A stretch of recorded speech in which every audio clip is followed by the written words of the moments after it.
have like my LASIK vision sometimes. Oh, yeah, I don't have that either. So blind as a bat, and they're like, yeah, we won't do LASIK because of my age. That's so But they dumb. said your vision is atrocious, and they said it's going to get profoundly worse. Have you had like a second opinion? Yes, I went to the top eye specialist in Grand Rapids, and he said, I refuse to give you a prescription for contact lenses. It can't be corrected for contact lenses anymore. And I literally had, it's probably a good thing for mental health, I literally lost my shit in there. I was angry, I was mad, I was fuming, I'm shoving glasses on my face. I'm like, well, I can't see what they look like anyway, it's good enough. I don't even care. I'm so sorry, because that sucks. It does, because my vision is bad enough now where it prevents me from doing things I love, like reading a book. That sucks. And that is hard because I love to read. But you're staying right here with us. You're not going on the motorcycle right now. Yeah, I can't see to read. So, should we introduce Penny? This, by the way, is Penny. The reason that she was trying to jump off is because she thought she was going on a ride on the motorcycle, which she does. I'll try to find some video and add that in there. But we actually have to fight over who goes on the motorcycle now because it's not me right now, but usually it's me or Addison or Penny that all get to fight over who gets to go on the back of the bike. Yay! You're a biker chick. Yes. I love you. Penny is very calm right now, but she's really, she's a border collie mixed with Tasmanian devil. So she has one of two speeds. She's super chill or she is like completely psychotic. I have seen them both now. Yes, you have. Yeah, I love her. She's a good funny. girl. Yeah, she's a COVID dog. So we got her like a month before COVID started. Okay. So she never really got socialized like she was supposed to. But no, she's been good for us, so she's a little stinker.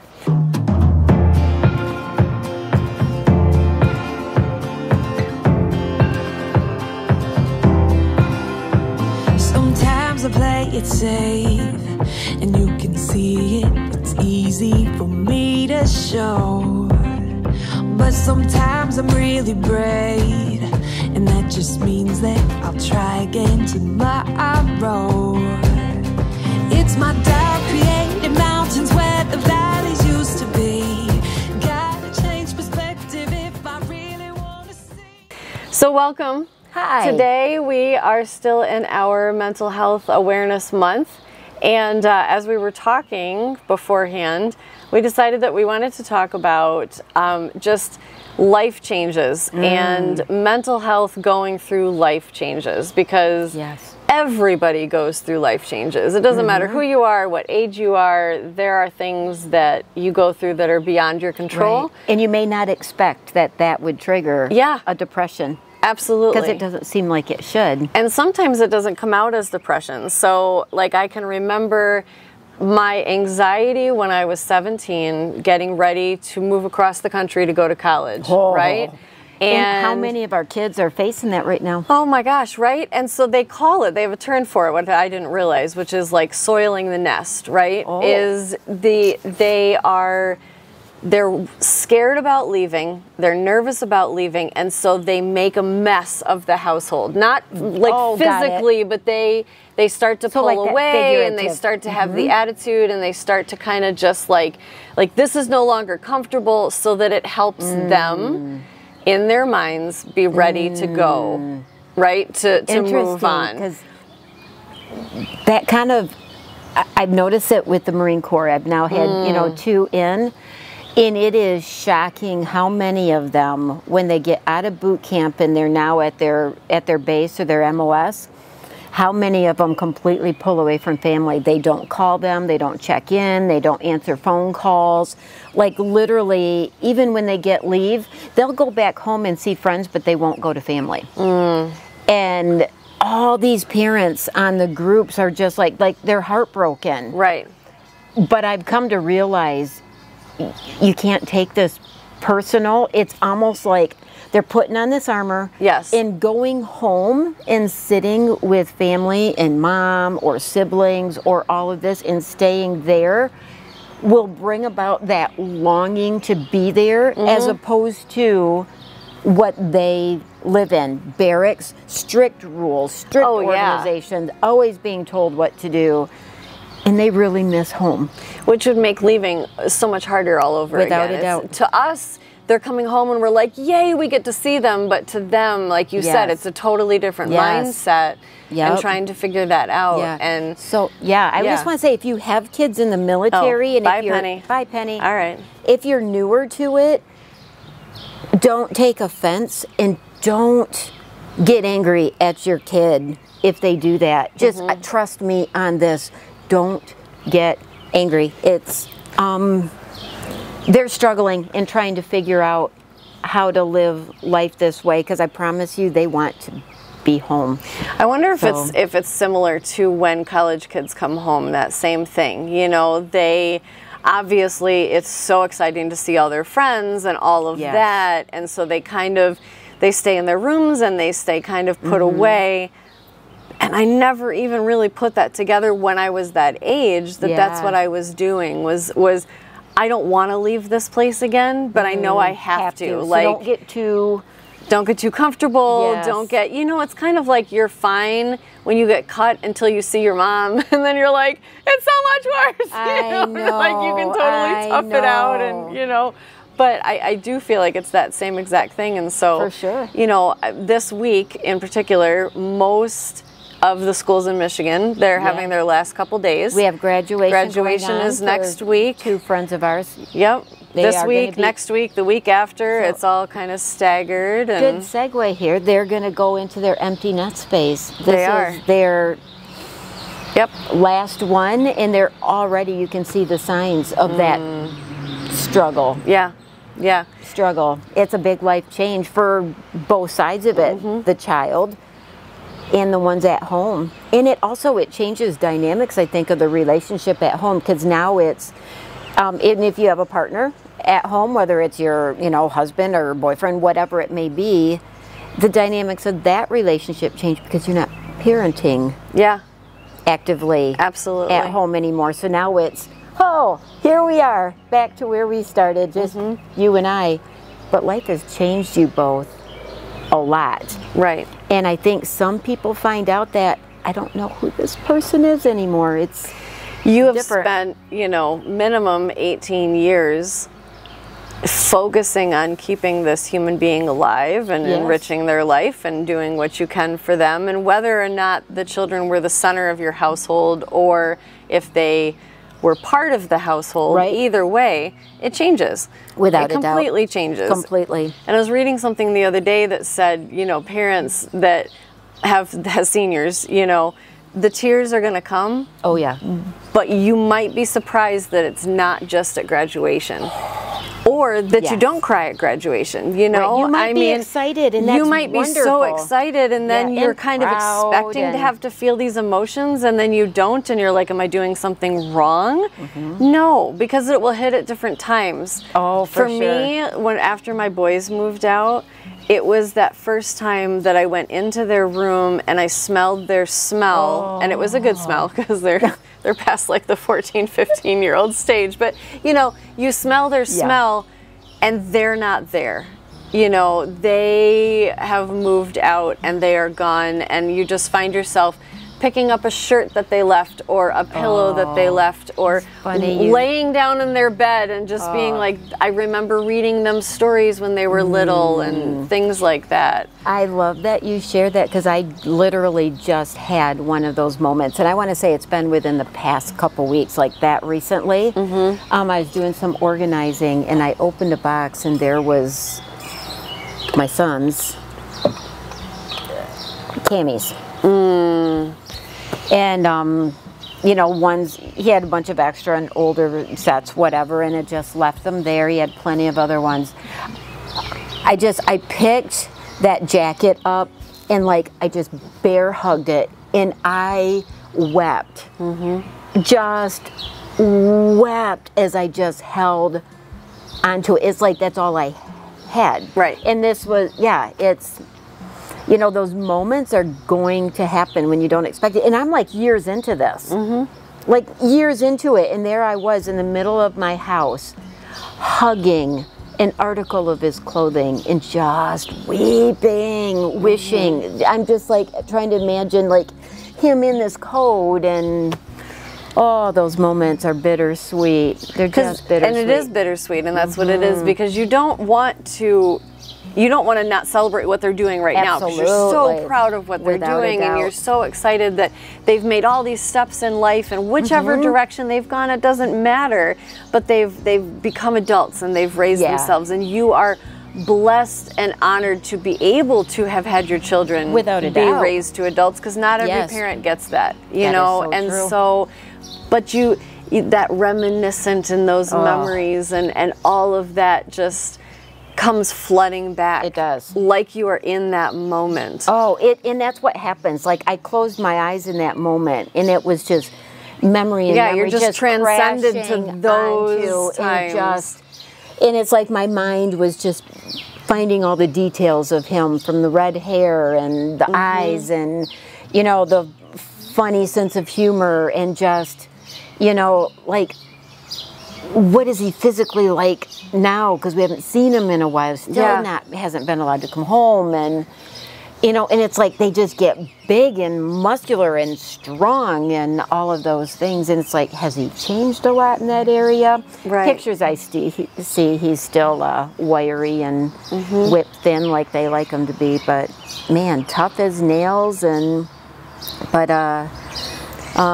yeah, there's some stuff that I just want to make sure that he's okay, because he had to do some hard stuff. But and then we have to watch from a distance. Yes. As parents, we have to watch, and you have to watch from quite a distance with your children being in the military, and for kids that go off to college. Oh, for sure. Way far away, and others watch from a distance of like 2 miles, like I do, you know. And still, it's a huge distance, though. It is. Because life is, your bubble used to have them in it, and now your bubble has little satellite bubbles around it. Yeah, I mean, I'm at about 6 months right now of not empty nesting anyway, but both of my boys being gone, you know, and they stopped by, like last night they came by to put all of our screen windows in, and just, you know, we're just here. Yep. And I just found myself, and yes, I'm on a lot of medication for surgery right now, but like, I just found myself sitting there and just staring at them. Just observing. Just observing, just listening, just, you know, and we've touched on this a couple times before, but raising teenagers is not easy. It is not for the faint of heart, and when you are in the thick of it, you think, it's never going to change. It's never going to get better. We're never going to, where did my snuggly little, you know, my little kid go? And what is this creature? Like, and I find myself reading things like that all the time. I'm on a couple different, you know, kind of grown and flown parent groups and things like that, and these articles, and they're saying, I don't even know who this 16-year-old is. Like, I don't even recognize her or him or whatever. It can be so different. And it can go overnight. Yeah. And I was that parent. I was that parent with my oldest. I mean, him and I were inseparable until he was 12. And I mean, absolutely inseparable. And then he very much gravitated more towards Aaron, and he went that direction, and him and I just butt heads. And now he'll be 21 in like a month and a half. And he is just wonderful. It changes. I mean, just wonderful. And everybody tells you this is going to happen, right? They tell you that, because the wise older generation, you really should listen to them.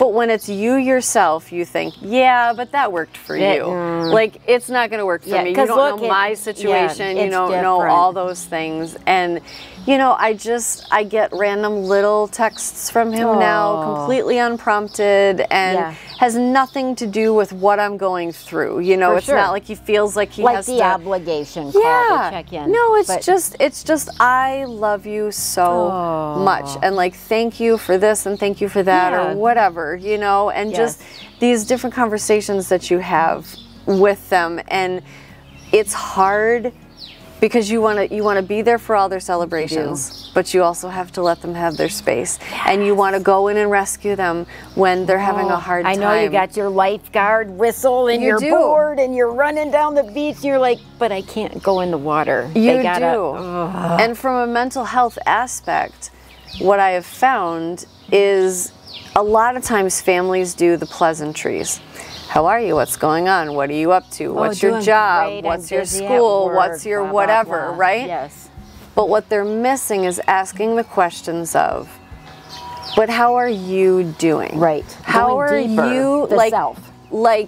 are you doing okay in these different areas? Mm-hmm. You know, because you can hear it in your kids' voices. Without a doubt. You can hear it. You know them so They can well by mask it as then. well as they want, but you can hear it. And so I did have a moment last night where I took time, you know, with Logan, and because he's kind of had a little bit of a rocky journey over the past couple months, and he's my ray of sunshine. That boy walks into the room and it like the whole, like it's just like 1,000 kilowatts of energy. He's just, and when he's down, you can see it. And it's just been job stuff and whatever, not a huge deal, but it made a huge difference to him. And we'll talk about that a little bit later with like men and what jobs are to them, you know, in their lives. yeah, it's way more than a means to make money. It is. It's an identity. It is. So he has recently gotten a job, which he's been there a month and a half, and they've already asked him to take a leadership role. Oh. And they're already making plans for him down the road. Fantastic. So I asked him, I said, like, how are you doing? Like, actually doing? Yes. And he says, I'm doing great. He says, I am back in it. He says, I'm feeling it again. He's like, it was really rough there for a while. He's so like, glad. he goes, but I don't have to fake it when somebody asks me how I'm doing anymore. Good. He's like, I can just be like, no, I'm genuinely doing great. And he says, I feel appreciated. I feel like my skills are being used, and that he as a man, because he just turned 19, you know, is actually being recognized for the effort that he puts forth. I'm so glad to hear this. Because that makes such a huge difference. For sure. Completely. Huge. You know? And you can wake up and just be like, because anybody can go get a job, right? You can go get a job wherever you want, work in a McDonald's, whatever, but you know. does it? But does it fill you, or does it just pay the bills? Right. You know, and in our economy, don't get me wrong, we cannot be super choosy right now, because right now it's all about, can we pay the bills, you know? Yeah. But even in that, you could work at McDonald's and you could have a phenomenal manager who notices your skills. Yes. If you give your all, no matter what you're doing, no matter what your job is, it can still be recognized. It can still make you feel good. You can go home at night feeling like, yes, okay, I've accomplished something and I can do that.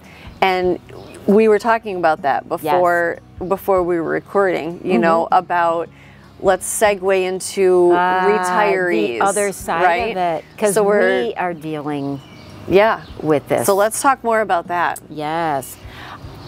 I have been watching with a family member who is retired, and I'm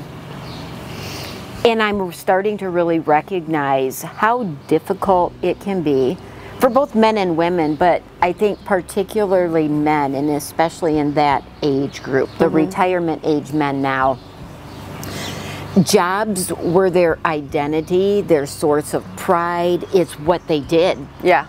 I mean, it was always a lead with, well, what do you do for work, or this or that. And it was also, I think, the last of the generation that when they work someplace, they may have been there for a very long time. So after retirement, it was just like this, whoosh, now what? Right. But I think in this situation, it was a retirement on both sides. She and he both retired at the same time. Okay. Sold the place they had been living, bought a new house, moved to a new area. So there was, you know, changed churches. All these things happened at the same time. That's a lot all at once. And there is struggles that you can see. Just what is my purpose? Now what? Oh, and that's that the is whole it thing. right there. Every human being wants to feel that they are important, that they're needed, that what they do matters, that they are contributing, and do I even matter anymore? Right. And it's hard to watch this happening. So I just started doing some research and talking to other people, and I have found in talking to so many people that they said, yeah, my dad didn't do well after retirement. Just didn't do well. Like, it wasn't what he thought. It sounds so great. Yeah. Sounds so great, but they said another aspect to it that isn't talked about. Two people that didn't live together all day, every day, without a job to go to, yes, are still now, they're now living together all the time. Yeah, yeah.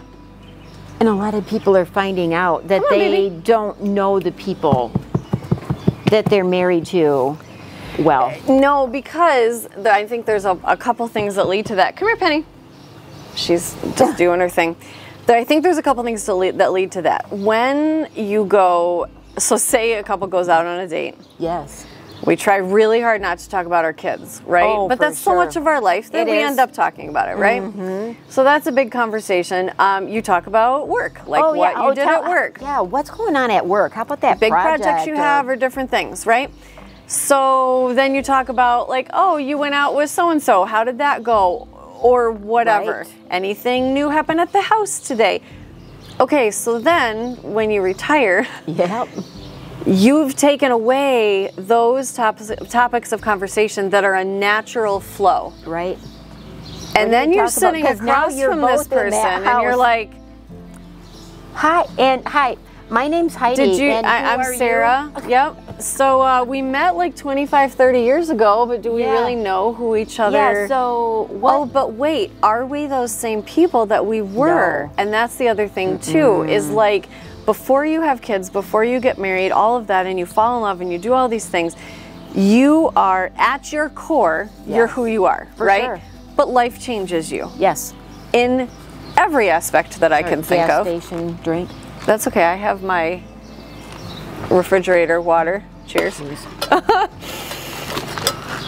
So the things, the interests, the hobbies that you might have had when you were in your late teens, early 20s. Yeah, beer pong and beach volleyball is not going to be. But you've run out of time to do those things when you're in the thick of living and all of that, right? Those things go by the wayside. They do completely. So then your hobbies become your kids' sports schedules, your kids' recital schedules, your business meetings, your whose board are you sitting on, like all these different things, right? Yep.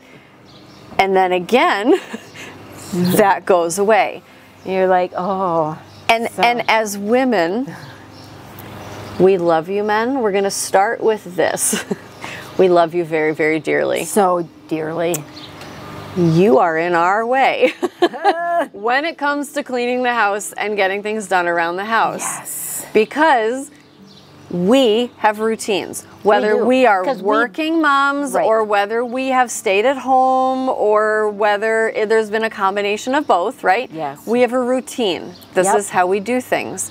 Well, then suddenly you have a puppy dog that is following you around the house, not being helpful, but not being unhelpful, because they don't know what to do. Because this is new. This is so new for them. But it's the norm, typically for most women. For most women, I think retiring is an easier transition, I think so. Because we've already got 72,000 things on our to-do list. Now, we just have a little bit more time to do those things, right? The list doesn't become any bigger or smaller. No. It just is. It is. And yes, the men are like, I've now read a book today, and I've mowed the lawn. And I caught up on a documentary, and And I'm not saying that men in any way are unproductive, because I don't want it to come off like I'm saying that men are lazy or anything like that. They don't know how to transition. No.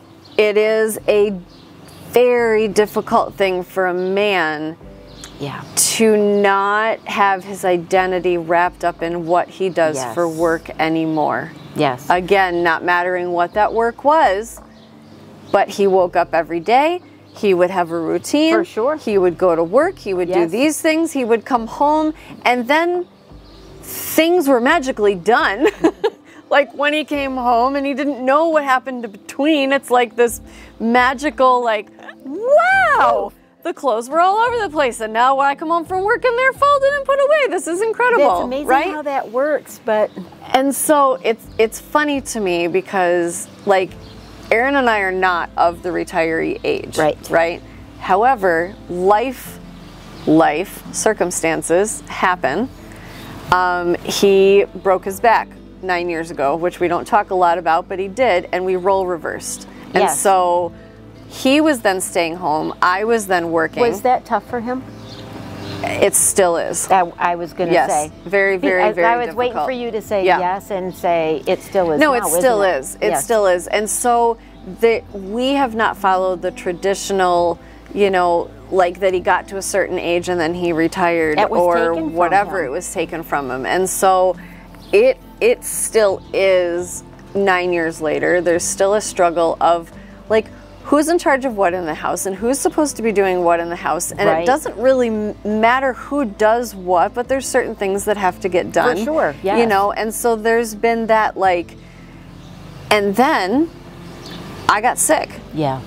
And I had been doing... And there's another I'm not going to sound major rude right now, but I had or been doing all these things, and I can't. Right.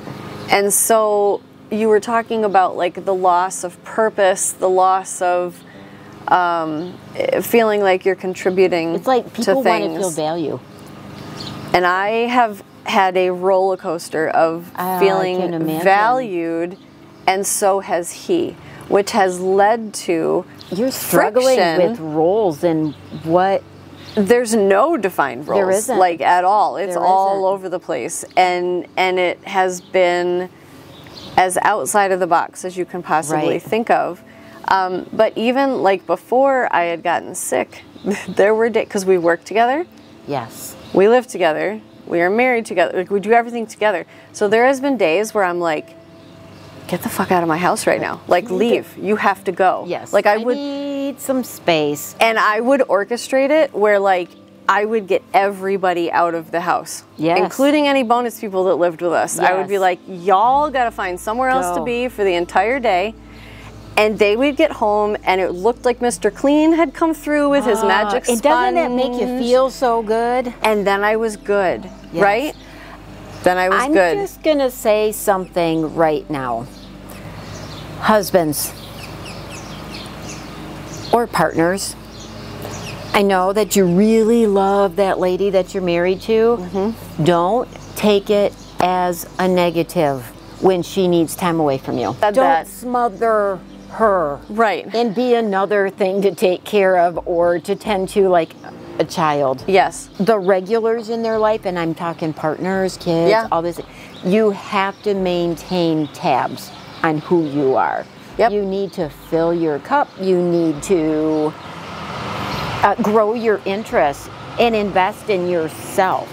Go try something new. Yes. Go get involved in something. Yes. Mm-hmm. And while we were just talking about that, I was thinking, what about teenagers? Oh. Because I can remember as a teenager. I'm so glad I'm not a part of teenager. what I got into, part of my rebellion and my whatever I got into, I truly, now looking back on it, think I was just trying to get some of my own space. Yes. I was just trying to, just how I feel when I want to kick everybody out of my house and be like, oh my gosh. Yeah, but you don't know what that is. Why can't we let our teenagers do that? They need downtime. Like sometimes, one of the funniest stories ever, which I think I've told before, but Erin and I were off somewhere, the boys were working or off somewhere, and Addison was home by herself, and we came back home and the music is as loud as it possibly could get, and she's upstairs, she's up on a ladder in our kitchen, and she's painting the trim,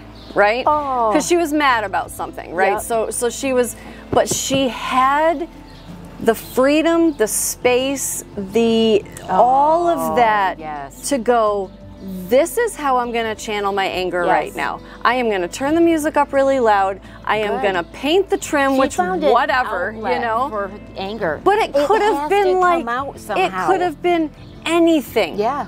Doing whatever. I mean, obviously I don't condone doing awful behaviors or self-harm or anything like that. We have to put that disclaimer in there. But like, if she wanted to just like paint something or color something or do something or just dance around in the kitchen like a crazy maniac. Yes. Why don't we allow our teenagers to have that time as well? Why don't we trust them enough? Model them, let them watch us do those things and then explain.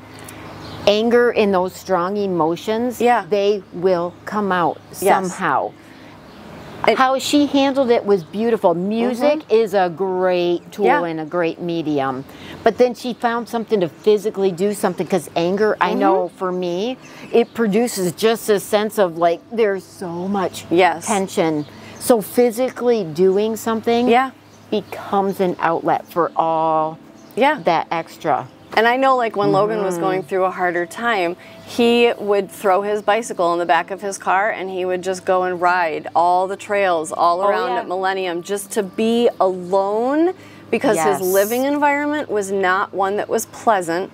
And so he had no escape to get away from that. And so he figured out an escape. This is what I can do to just... And our men, you know what? If Aaron ever said to me, hey babe, can I just have some alone time in the house sometime? Oh, I would be out the door. I'd be like, out of here. I would be like, I will go wherever, it doesn't matter, right? Yes. But we need to be able to voice those things. And I think that that is so important to say to the people that we love in our life, I need some alone time. We wonder why teenagers close their doors, lock their doors, play their music really loud. They are trying to escape crazy, the noise of their life, because they Speaking of teenagers, you think we can't hear you stomping on through here? On the table. We have the teenagers that are being extremely quiet to the point where we would never know they were there. I know. There's a couple good girls right there, so. They're amazing. Remember who you are. But yeah, I mean, I think, again, it boils down to communication. It does. Right? So it boils down to communicating with our husbands, wives, girlfriends, whatever it is. Yes. And being honest about it and saying to them, I love you. I need some time. Yes. I need some space. Yes. And again, being comfortable enough in your relationship to not be like, why? You don't love me? Oh no, if I were ever with a man that was like, what? I'd be like, we need to go and break up now. Babe, this you're is not so pretty, and I just want to, babe. No. Babe, is this too close? Can I sit right here? No, is Heidi, that you've too crossed close? my bubble. Can I just look at you? Can I just look at you? No, no. That's just not. It's so not healthy. It really isn't. Not. I wanted to. The communication thing is huge. I sometimes think, actually I believe, women, we can be very good communicators in the aspect that we can say a lot of things. Sometimes I'm trying to even figure out how to. We need to be really good at listening to the other side. Why do you have to say that? Because you're so right. Because I struggle with that. Yeah. Because in my head, I have my idea, and I'm so busy telling and sharing and spewing, because we get feelings and we're verbal and we say it. Oh, you're convicting me and right I do not sit and receive what is being back. I want to hand this to him, and I want to be heard. So hear me out. But I don't do a real good job sometimes on the other side, because I'm just like, well, why would I do it that way? That's kind of, I almost gloss right over it, or I almost try to make it look like I'm very actively listening, and yes, but my mind is on my stuff. Did you hear my stuff? But I want to tell you about this. Did you hear what I'm saying about this? Are you blah, blah, blah? And guys tend to be much more, their point A to point B is a lot shorter than ours are, because I think of that old, the little comic strip that showed the route that this little boy would take through the whole neighborhood. I do that when I'm trying to talk to my husband sometimes, so I'm like A to B, but it's a scenic route. Oh, I go the scenic route too. Yes, and he's very much A to B, like the Orient Express, right on the tracks, right there. And I had to have a hard come to Jesus moment with myself because I was very selfish and I wanted to be heard, I wanted to be respected, I wanted to be understood, and I wasn't taking the time to give that gift to him. Man, girl, you are right on track with that one because that's exactly what I do too. I mean, I really do. I don't know if I'm just selfish by nature, self-centered by nature, just whatever it is, and I don't even necessarily sometimes think forget it's selfish or self-centered. Women are very verbal. Yes, we are very verbal. See, and I'm married to a man that's very verbal, and so it's a very interesting marriage because, like, okay, so it's really funny. People used to think that we had like the best marriage in the whole world. Until one of our very good friends lived with us. We've had a lot of people live with us over the years, right? But he'll be turning 30 this year, so he's a little bit younger than us. And he thought we had our shit together as a married couple. Literally thought like we were amazing. And he moved in with us, and he lived with us for just shy of 3 years. And when he was leaving, he actually said, I totally thought you guys had the perfect marriage until I lived with you. And he's like, and now I know. You have a normal marriage? And I was like, well, yeah, we never claimed to be perfect. We never claimed to, because we have a lot of people that are like, oh, we just wish we could have your kind of relationship. And I'm like, okay, number one. That takes a lot of work, and we're just going to go through this for a minute. We have been together as of December for 25 years. Yes. Okay? We started dating in the 1900s. Remind me, I've got something to Number add one, on that too. Every moment of those 25 years is work. Number two, like we talked about a couple podcasts ago, it is not 50-50. No. It is 100-100. If you're in a 50-50 relationship, you only have half a relationship. It is. And we also can never, like, okay, so we started this thing a while ago where we say to each other, like, I only have, 25 to bring today. Yep. And he'll bring the other 75, or the vice versa. And it's a constant shift. But it's a communication of saying, like, I don't have it together today. Yeah, I do not have my shit together today. Right. I need you to fill that in. And vice versa. He can say, like, I am just having an off day, I don't have it. And I'm like, okay, sweet, I can bring it in. And the days that neither one of us have to give, which over the past 6 months we've had quite a few, right?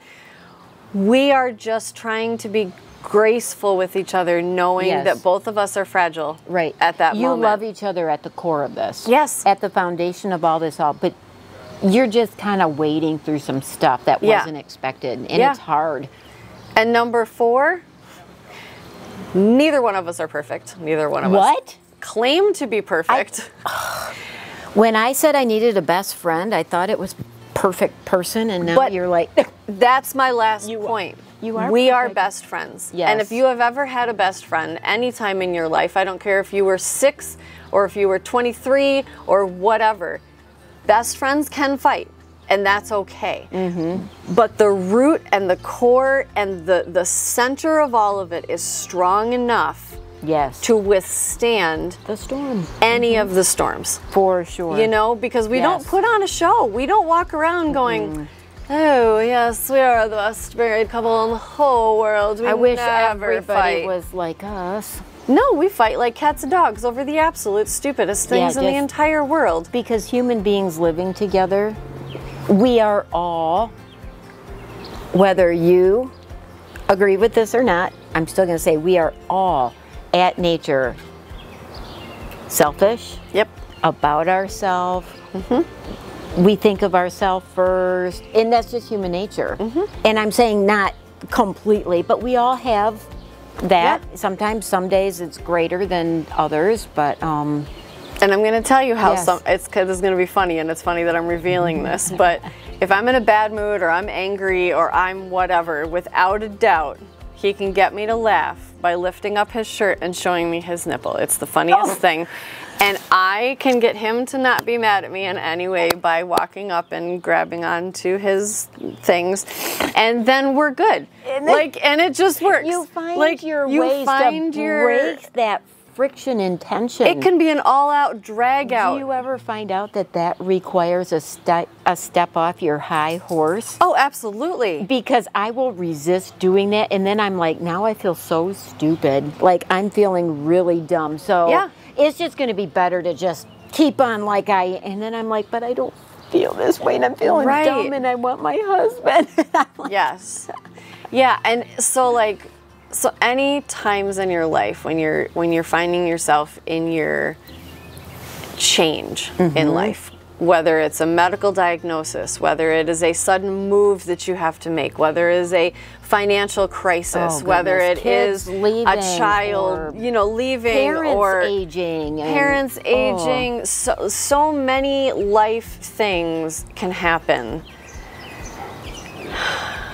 Just remember, you don't have to be okay No. all No, the time. thank you for that. You don't have to be okay. Nobody and is it is on okay. 100% ever. It is okay. So I've done an experiment over the past couple days when I walk into doctor's offices, because I've had so many, that instead of walking in with a big smiley face, and I'm not doing this intentionally, this is Yes. a genuine how I feel, Yes, right? yes. But instead of walking in and putting on the fake smile and being like, hi, I'm Sarah, I'm great, this is my birth date, right? Yes. They'll walk in and they're like, how are you? I'm like, it's a really crappy day.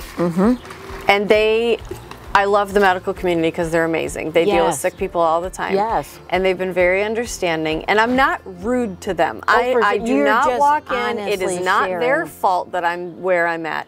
But I'm just like, I'm having a really crappy day. Yeah. I'm not in a good place, Yep. or it's been a long couple days, or I've been better, or, because that's genuinely how I feel at that moment. Yes. And it's honest and it's okay. Yes. And so the whole, how are you doing? I'm fine. I'm great. I'm good. Life is good. Whatever. The fake West Michigan nice. Oh, I'm good. Thank you. Get over it, because you're not, and that's okay. Right. How do people know how to support you or be good for Yeah. you in your life if you're never being genuinely or honestly you Right. with them? And I had put something on Facebook the other day, and I just said, I have a lot of extra time right now. How can I pray for you? loved Whatever that. it was. I And I had loved it. somebody respond, and they were like, how are you asking other people for their prayer requests when you're going through so much? And I'm like, feels because good. it's not about me. It's not all about me, No. And I love to be able to be a part You of other probably people's loved lives. getting outside I of. did, and being able to be there for them and to support them and all of that. And so, Yes. and that's a hard thing to do when you're so, overly in the middle of whatever mental crisis you're Yeah. going through at that moment, Yeah. But it lifts your spirits. Oh, It lifts your so spirits. much. It gets your face looking up rather than down, Yes. and you're like, okay, I outside can of make a you. difference. I can't do a ton right now, but I can make a difference. This is what I can do, and that's the secret. Yeah. You might not be able to do that thing you used to be able to do. Oh, you nailed it right there. But please step away from it. It's like that whole analogy. When it's right here, you only see that. Yep. But move it here, and all of a sudden it's like, oh, but look at all those other things I can do. Yes, exactly. And we have to practice that in We those do. hard moments. We do. Make yourself step back from it. Just step back from it and stop staring at it Yeah. so much. And I know it's not easy to do, and some days are impossibly hard, but keep practicing it, and it gets easier and easier, because you're going to find out that I want the feeling of over there more than I want the feeling of this Yeah. all up in my face. Yeah. But And it's baby steps. It's you will eventually get there. You will. You will. And so all these Grace. people and it just breaks my heart to see all of the suicides and all of the people that just don't think that they can go any further. I know, it's heartbreaking Baby to me. steps. just a baby step. Yep. If all you can do is get out of bed that day, we congratulate you. Yes. That's amazing. That's incredible. Yes, because there's often days when some people cannot. Yes. But you kept going. Mm-hmm. You kept on breathing. Yep. And your positive thinking is what's going to get you even further from where you need to be. Use the power of the mind and the brain. Absolutely. Oh. So we cheer you on. We salute you. We're so proud of you for as far as you've come already. And get a hold of us. Let us know if there's anything that you want us to talk to you about, pray for you for, anything. I mean, we haven't walked all walks of life. Challenge us. Give us some quite good topics. Yes. So we will see you next time. Thank you. Okay. Bye. Yes. We did it. I'm so proud of us. We will stand up quietly and carefully and push the go button.